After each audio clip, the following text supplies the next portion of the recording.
Hello, this is chapter 102 of The Flower of Freedom by Deborah J. Reeves. All rights to both the book and presentation are reserved. Please take your seat. It's on the screen. We hope you'll enjoy the presentation. 8 minutes out of your day for a little relaxation. Here we go, chapter 102, Philippe in the middle. Philippe looked like a dog at a tennis match. His head swiveled from one to the other until Colette came into the kitchen and said, "Philippe, don't try to make any sense of it. Just know this, they might kill for one another unless they kill each other first. Just stay out of the middle. Oscar and I had to learn that lesson years ago. When one of them would come whining about the other, they would both act like we were at fault if we tried to deal with the mess. I developed a technique. I would get down on my knees to hold the offended party, and I would rub my fingertips down to the base of their spine. I would look them straight in the eye and say in mock horror, 'I think I feel a tattletale growing there.' I would not advise you to do it now, though. Marie has a killer left hook, and Bertie, I'm told, has a killer undercut." She laughed. She left with 2 cups of coffee, and she went out onto the patio. Philippe gulped and responded, "I was there when she dealt with Damien Dumonte." Bertie looked at Philippe, and in an expectant tone, he said, "You're my roommate. I expect you to be on my side, the side of logic and justice." Marie rolled her eyes, and as Oscar came back in for the sugar bowl, he said to Philippe, "Good luck with that. Colette's a wise woman. I always do so much better in life when I listen to her advice." Later that day, there was a going-away party at the Donovans with all the usual guests. It started mid-afternoon, and they spent time teeter-tottering between the yards. There were usually more adults in the Donovans' backyard, but there were always at least 2 in the Saint Laurent yard acting as lifeguards. From time to time, Marie or Dr. D would send one of the chattering children home to get something to eat and sit in the sun. Finally, hunger prevailed, and they were all in the Donovans' yard. Dr. D asked for everyone to quiet down by tinkling 2 beer bottles together for attention. "It has finally happened," he started.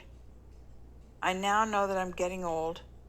I was there for the birth of this beautiful girl, and now she's going off to medical school with the sole purpose of replacing me."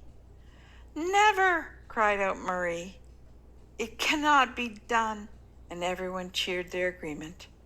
Ego assuaged, he went on, "Seriously though, Marie, we, every one of us here, wish you good luck with your studies, and we look forward to meeting Dr. Saint Laurent in a few years. So don't be a stranger. Study hard, have some fun, and call any time you think I can help."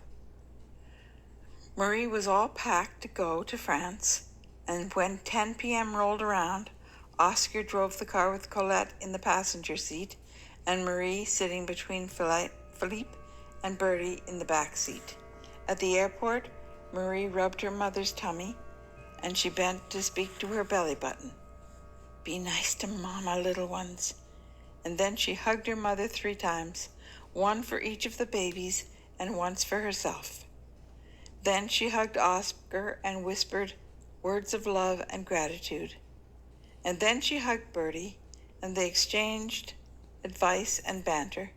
Finally, she hugged Philippe, and Bertie thought he saw her eyes close, and she held on just a little bit longer, and Philippe held her back with his own eyes closed.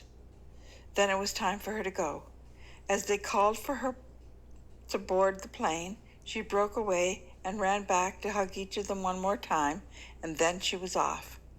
As the plane lifted into the air, Marie greeted people who knew her father well. One lady sat with her midway through the flight when she saw that she was wide awake, while everyone else was asleep. Dropping into an empty seat next to Marie, she asked, "Can I get you anything, Marie?" Smiling, Marie shook her head. "No thanks, I'm fine."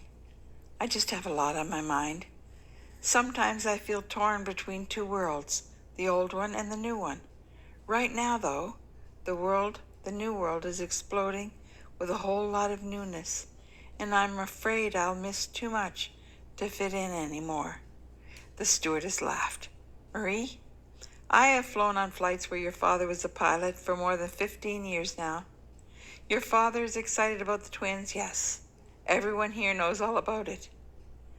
The swinging hipsters among the flight crews, I will confide in you that most of the women call them the swinging dicks.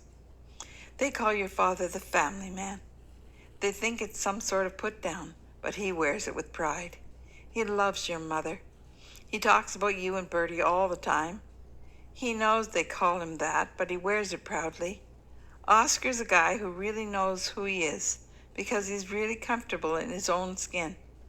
Another secret is that the guys who call him that envy him and don't think plenty of women haven't tried to knock your father off that pedestal. I was in a hotel lobby one time waiting for a friend when I saw Oscar come in from another flight. First, an older lady from Quebec who must have been a stewardess who had worked her way up hit on him, and then a young newbie tried it. He smiled and he graciously walked away from each of them. Without any fanfare or rudeness, he just said, I love my wife. That's who your father is, and someone would have to lop off his head to make him forget anyone in his family. That is the end of chapter 102, and we look forward to seeing you again for chapter 103. That's called Changes. I remain your friend, Deborah.